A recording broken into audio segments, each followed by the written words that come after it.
Captain Sam, can you hear me?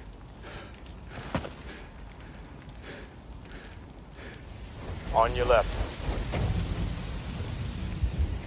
සාදරයෙන් පිළිගන්නවා අදත් මගේ YouTube channel එකට. අද මේ වීඩියෝ එකේ මම කතා කරන්න යන්නේ Marvel Universe එකේ turning point එක. නැත්තම් Marvel Universe එකේ හැරවුම් ලක්ෂය ගැන. එහෙනම් වැඩි කතා නැතුව අපි යමු වීඩියෝ එකට.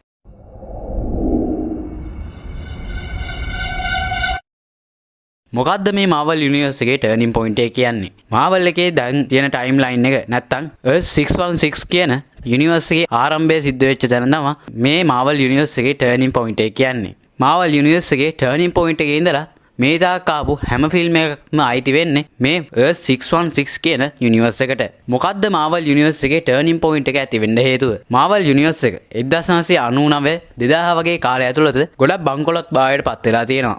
ඒ කියන්නේ මේ කාලෙවෙද්දි Marvel ආයතනයේ කිසිම ආදායමක් තිබිලා නැහැ. ඒක නිසා Marvel එකට සිද්ධ වෙනවා තමන්ගේ සුපර් හීරෝ කැරක්ටර්ස් කිහිපයක්ම Sony සමාගම ඇතුළු සමාගම් කිහිපයක් එක්ක බෙදා ගන්න. ඒ කියන්නේ Marvel සමාගම ගිවිසුමක් ගහනවා සමහර සුපර් හීරෝස්ලා ඒ සමාගමට දෙන්න. ඒ කියන්නේ ඊළඟට ඒ සුපර් හීරෝස්ලාගෙන් හදන ෆිල්ම්ස් වල සමායිතිය අනිත් ආයතනත් එක්ක බෙදිලා යන්න ඕනේ. උදාහරණයක් විදිහට Marvel සමාගම ස්පයිඩර්මෑන් සහ ස්පයිඩර්මෑන්ට සම්බන්ධ වෙනම් වගේ කැරක්ටර්ස් Sony සමාගමත් එක්ක බෙදාගෙන තියෙනවා. මේ කාලෙවෙද්දී ස්පයිඩර්මෑන් කියන කැරක්ටර් එක ගොඩක් ජනප්‍රිය වුණත් Marvel සමාගමට හිතපු තරම් ලොකු ආදායමක් ගන්න බැරුණා. මොකද Sony සමාගමත් එක්ක තිබ්බ ගිවිසුම හින්දා Marvel සමාගමට ගොඩක් පාඩු සිද්ධ වෙනවා. ඒකින්ද Marvel සමාගම තීරණය කරනවා තාම ෆිල්ම් ඉන්ඩස්ට්‍රි එකට හඳුන්වලා දීපු නැති අලුත්ම කැරක්ටර් එකක් ගෙනල්ලා ෆිල්ම් එකක් කරන්න. මෙතනින් තමයි Marvel Universe එකේ turning point එක ආරම්භ වෙන්නේ. 2008 රිලීස් කරපු Iron Man ෆිල්ම් එක තමයි turning point එකේ ආරම්භය වෙන්නේ. Marvel එක ගොඩක් බංකොලොත් වෙලා හිටපු හින්දා එයාලා තීරණය කරා Iron Man වගේ කැරක්ටර් එකක් Marvel Universe එකට ගේන්න ඕනේ කියලා. ඒ වගේම එයාලා හිතපු විදිහටම මේ කැරක්ටර් එකට ගොඩක් ලොකු ප්‍රේක්ෂක ආදරයක් හම්බ වෙනවා. මේක නිසා මේ ෆිල්ම් එක ගොඩක් ජනප්‍රිය වෙනවා. ඒ වගේම Marvel එකට හිතපු නැති විදිහේ ලොකු ආදායමකුත් මේ ෆිල්ම් එකෙන් හම්බ වෙනවා. ඒක නිසා Marvel එක තීරණය කරනවා කලින් තිබ්බ ෆිල්ම්ස් ඒ කියන්නේ කලින් ආපු Spider-Man ෆිල්ම්ස් වගේ ෆිල්ම්ස් ඔක්කොම අයින් කරලා මේ Iron Man ෆිල්ම් එකෙන් අලුත්ම ටයිම්ලයින් එකක් ආරම්භ කරන්න. මේ ටයිම්ලයින් එක තමයි Earth 616 කියන ටයිම්ලයින් එක. 2008 ඉඳලා ආපු ඔක්කොම ෆිල්ම් වගේ අයිති වෙන්නේ මෙන්න මේ Earth 616 කියන යුනිවර්ස් එකට. Marvel ලගේ මේන් ටයිම්ලයින් එක වෙන්නේ මේ Earth 616 කියන යුනිවර්ස් එකමයි. ඒ වගේම Marvels ලගේ ස්වර්ණ යුගය නැත්තම් Golden Era එක ආරම්භ වෙන්නේ මෙන්න මේ 2008 රිලීස් වෙච්ච Iron Man ෆිල්ම් එකෙන්මයි.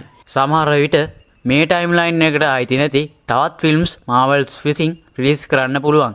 ඒ වුණාට මේන්ලි මේ යුනිවර්ස් එකට තමයි හැම ෆිල්ම් එකක්ම අයිති වෙන්නේ. Marvel Universe එකේ turning point එක කියද්දි මම මෙතනදී කතා කරේ MCU timeline එකේ turning point එක ගැන.